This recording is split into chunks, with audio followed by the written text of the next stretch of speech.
Hello everyone, welcome back to my channel dream inside classes. तो इस video में मैं आपके लिए लेके आई हूँ 25 क्वेश्चंस, जो कि बहुत ही इंपॉर्टेंट सेशन होने वाला है आपके लिए। तो दिवाली सेलिब्रेशन भी हो चुका है, गोवर्धन पूजा भी हो चुकी है, तो अब अपने आते हैं सीधे पढ़ाई पर। ठीक है, तो बिना वेस्ट टाइम किए हुए आज से मैं मानूँ तो ज़्यादा दिन भी नहीं है, 1 महीना ही है, तो पढ़ाई पे फोकस कर लेना चाहिए। हमने मौज मस्ती और दिवाली को भी अच्छे से धूमधाम से सेलिब्रेट कर लिया है। ओके, तो इस जो लेक्चर में जो क्वेश्चंस हैं फिजिक्स के, वो काफ़ी इम्पोर्टेंट मैं यहाँ पे लेके आई हूँ। और इसमें से क्वेश्चंस पूछे भी जा चुके हैं पहले भी एग्जाम में। कुछ मैंने ऐसे क्वेश्चंस ऐड किए हैं जो कि आगे जो अपने एग्ज़ाम एनटीपीसी का होगा तो उसमें भी पूछे जा सकते हैं। ठीक है, तो मैं मिक्स क्वेश्चंस लेके आई हूँ।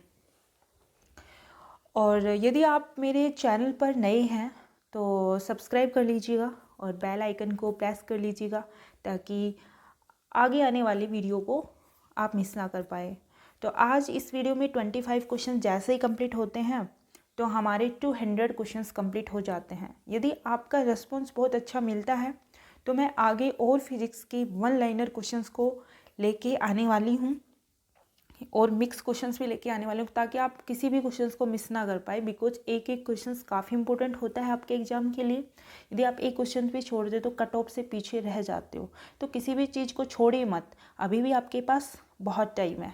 ठीक है, और यदि आपको जैसे एग्ज़ाम आ रहे हैं, दिल्ली पुलिस हो गया या फिर एसएससी के कोई भी एग्ज़ाम, पटवारी हो गया, तो उससे रिलेटेड काफ़ी स्टडी मटेरियल और करंट अफेयर डेली की मैं डालती रहती हूँ अपने टेलीग्राम चैनल पर, जिसका लिंक मैं डिस्क्रिप्शन बॉक्स में भी दे दूँगी।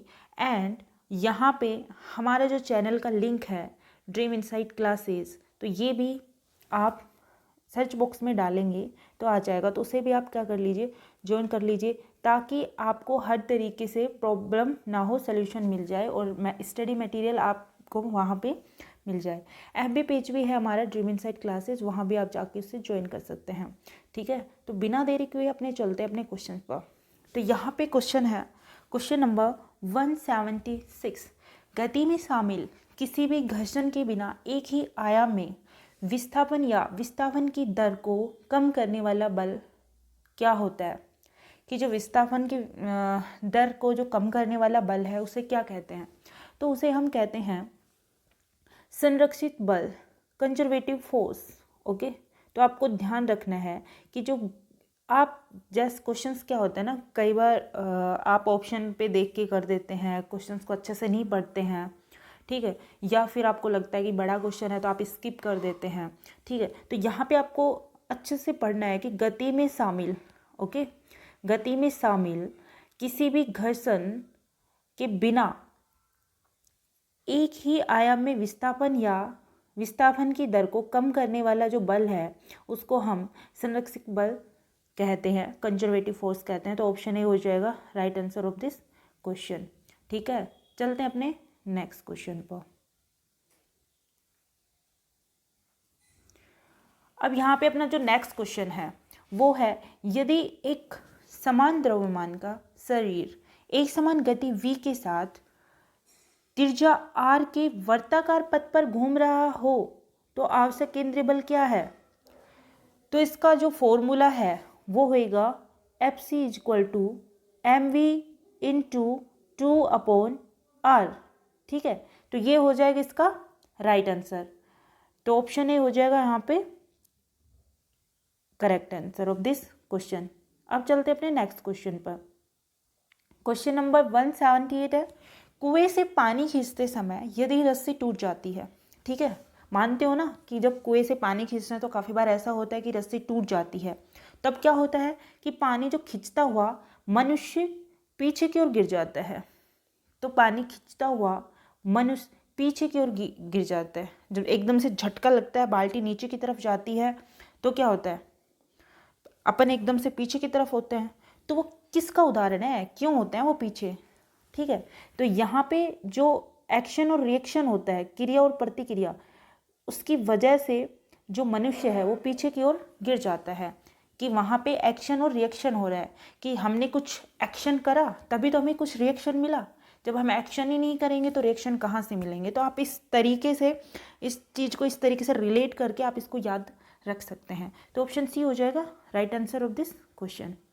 नेक्स्ट क्वेश्चन है, यदि 200 न्यूटन का बल 10 सेकंड के लिए किसी वस्तु पर लगाया जाता है, जो 200 न्यूटन का जो बल है, 200 न्यूटन का जो बल है, वो 10 सेकंड के लिए किसी वस्तु पर लगाया जाता है, तो जो संवेग है, ठीक है, जिसका जो मोमेंटम है उसमें क्या परिवर्तन होगा, उसमें क्या चेंज होगा, ठीक है। तो अपने न्यूटन और जो सेकंड है, तो उसमें हम जब जो अपना न्यूटन है उसको और हम इसको मल्टीप्लाई करते हैं, तो 200 इंटू जो अपना टाइम है, मतलब फोर्स और Ft, तो इसको हम मल्टीप्लाई करते हैं, तो वही अपन को उसका मतलब जो चेंज होता है मोमेंटम में वो मिलता है, ठीक है। तो इसका आंसर आ जाएगा 2000 न्यूटन सेकंड, तो इसका सही आंसर हो जाएगा, ठीक है।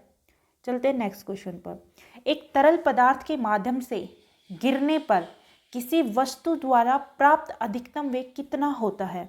कि एक तरल पदार्थ है, ठीक है, और तरल पदार्थ के जो माध्यम से गिरने पर किसी वस्तु द्वारा प्राप्त अधिकतम वेग, तो अधिकतम वेग कितना होता है, तो टर्मिनल वेलोसिटी जो होती है, ठीक है, टर्मिनल वेग है वो होता है, ओके। तो इसका जो राइट आंसर हो जाएगा option number B is the right answer of this question.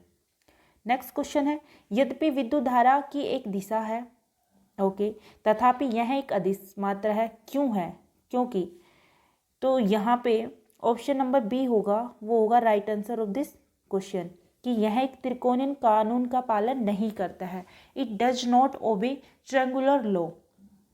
तो ये ट्रायंगुलर लॉ का पालन नहीं करता है, इसी वजह से जब विद्युत धारा की एक दिशा होती है बट मतलब फिर भी वो एक अदिश मात्रा है, ठीक है, तो इसी वजह से होता है। तो ऑप्शन बी हो जाएगा राइट आंसर। नेक्स्ट क्वेश्चन है, स्टीरियोस्कोप का आविष्कार किसने किया। तो स्टीरियोस्कोप का जो आविष्कार जिन्होंने किया था वो साइंटिस्ट है चार्ल्स व्हीटस्टोन। तो चार्ल्स व्हीटस्टोन नाम के जो वैज्ञानिक है, साइंटिस्ट है, उन्होंने स्टीरियोस्कोप का आविष्कार किया था, ओके। नेक्स्ट क्वेश्चन है, कौन सा विद्युत उपकरण जो एक प्रत्यावर्ती धारा को केवल एक दिशा में एक धारा में प्रवाहित करने की अनुमति देकर एक प्रत्यक्ष धारा में परिवर्तित करता है, तो वो क्या कहलाता है, तो वो रेक्टिफायर कहलाता है। तो रेक्टिफायर एक ऐसा विद्युत उपकरण है जो एक प्रत्यावर्ती धारा को एक ही दिशा में, एक ही धारा में, मतलब सेम डायरेक्शन में और सेम करंट में उसको फ्लो कर रहा है, उसकी अनुमति देकर एक प्रत्यक्ष धारा में चेंज कर देता है, तो वो क्या कहलाता है, रेक्टिफायर कहलाता है। तो इस क्वेश्चन का राइट आंसर हो जाएगा ऑप्शन ए, ठीक है। नेक्स्ट क्वेश्चन है, किसी विशिष्ट विलयन द्वारा प्रकाश की विशेष तरंगदैर्घ्य के अवशोषण को मापने के लिए निम्नलिखित में से किसका उपयोग किया जाता है। तो जो क्लोरीमीटर है, वन मापक है, वो एक ऐसा विलयन है, मतलब कोई विलयन है, विशिष्ट विलयन, उसको प्रकाश की विशेष तरंगदैर्घ्य के अवशोषण को जो मापता है वो वन मापक है, ठीक है। तो ऑप्शन डी हो जाएगा राइट आंसर इस क्वेश्चन का। नेक्स्ट क्वेश्चन है, स्वचालित वाहनों में प्रयुक्त हाइड्रोलिक ब्रेक किस नियम का प्रत्यक्ष आभासी अनुप्रयोग है। क्वेश्चन को अच्छे से पढ़िए क्योंकि कई बार आप अच्छे से नहीं पढ़ पाते हैं। तो यहाँ पे पूछा गया है, स्वचालित वाहनों में प्रयुक्त हाइड्रोलिक ब्रेक किस नियम का प्रत्यक्ष आभासी अनुप्रयोग है। तो जो पास्कल्स लॉ है, जो पास्कल का नियम है, वो स्वचालित वाहनों में प्रयुक्त हाइड्रोलिक ब्रेक के का प्रत्यक्ष का आभासी अनुप्रयोग है। तो ऑप्शन ए हो जाएगा राइट आंसर, ठीक है। नेक्स्ट क्वेश्चन है, फोटोवोल्टिक सेल के उपयोग से सौर ऊर्जा को परिवर्तित करते हुए निम्नलिखित में से कौन सा उत्पादन होता है।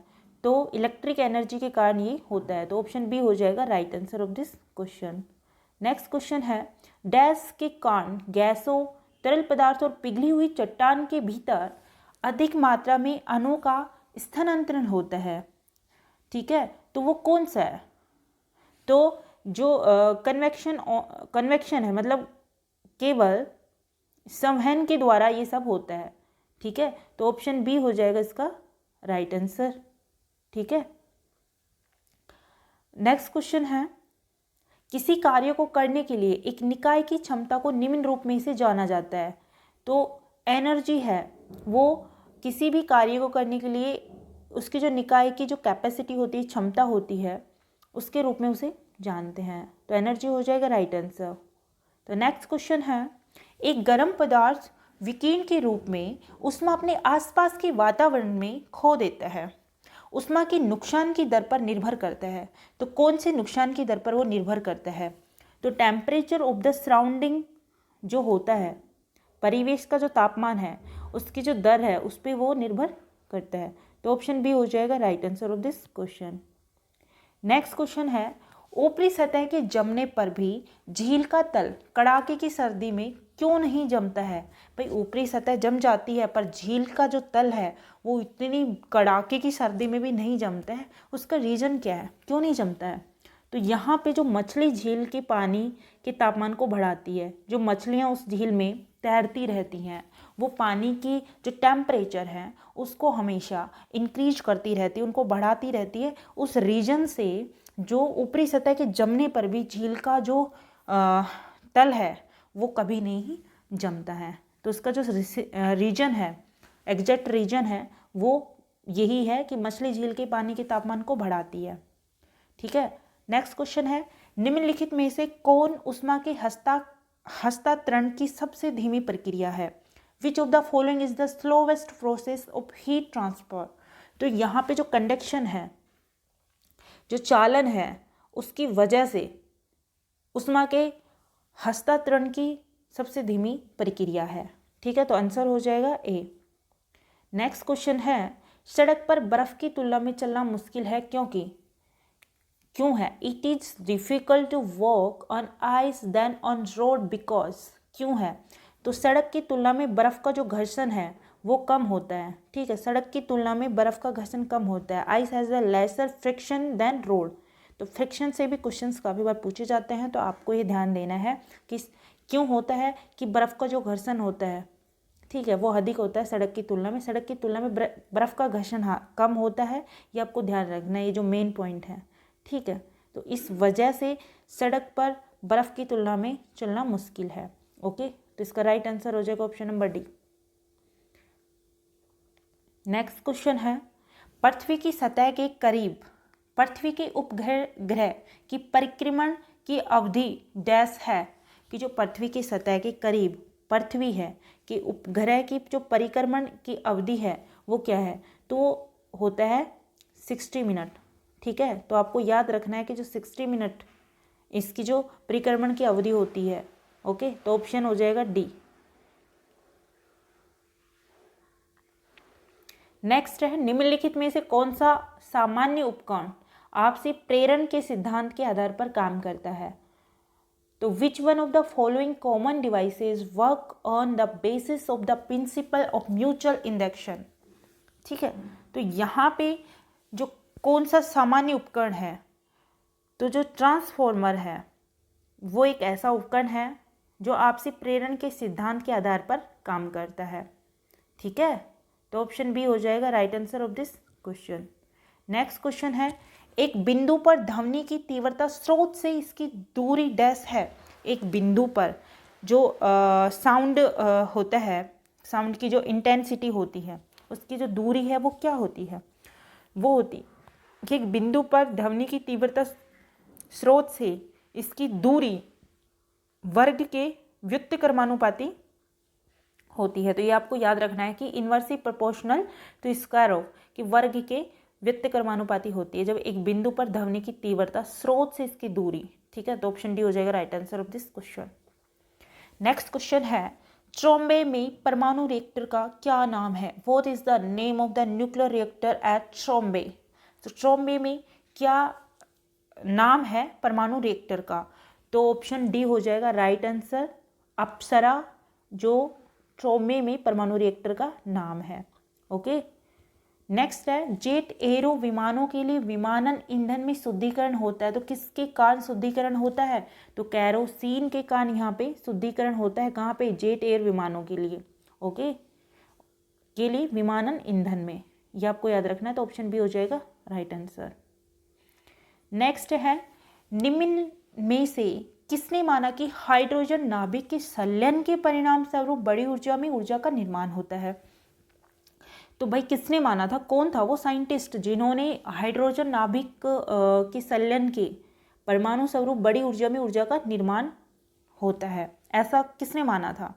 तो एक हेंस बेथ नाम के एक साइंटिस्ट थे, हेंस बेथ नाम के एक वैज्ञानिक थे जिन्होंने माना था कि हाइड्रोजन नाभिक के संलयन के परिणाम स्वरूप बड़ी मात्रा में ऊर्जा का निर्माण होता है। ठीक है, तो ऑप्शन सी हो जाएगा राइट आंसर।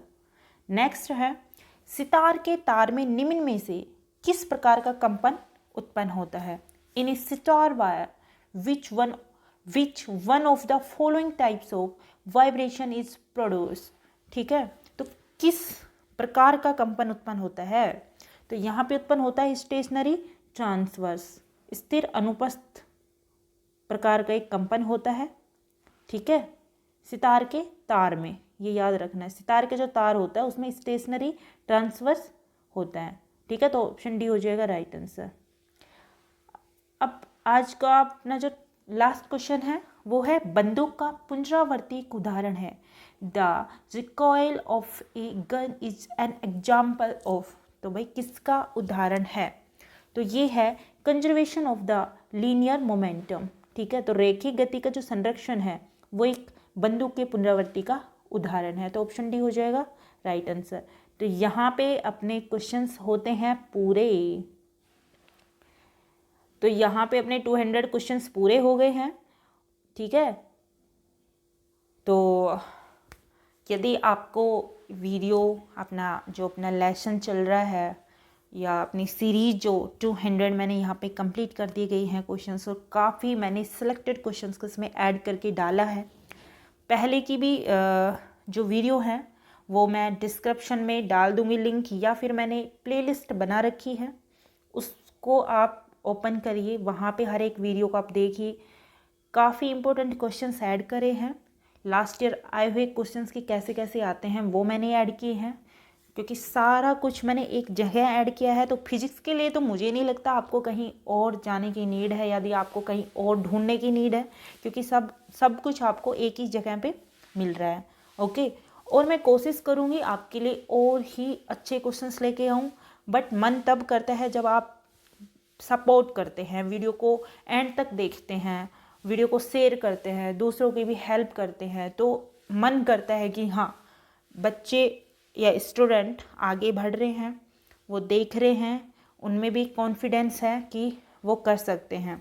ठीक है, और हमारा तो मैं तो हेल्प के लिए ही आपके लिए अच्छा वीडियो बनाती हूँ कि किसी को हेल्प मिल जाए। ज़रूरी नहीं है पेड कोर्स आप बाय करें या फिर वहीं से आप सब कुछ पढ़ पाएँ। कुछ ऐसा भी होता है कि कोई आपके लिए अच्छा और बेस्ट कुछ डाल रहा है तो आप बिना पेड भी वहाँ से पढ़ सकते हैं।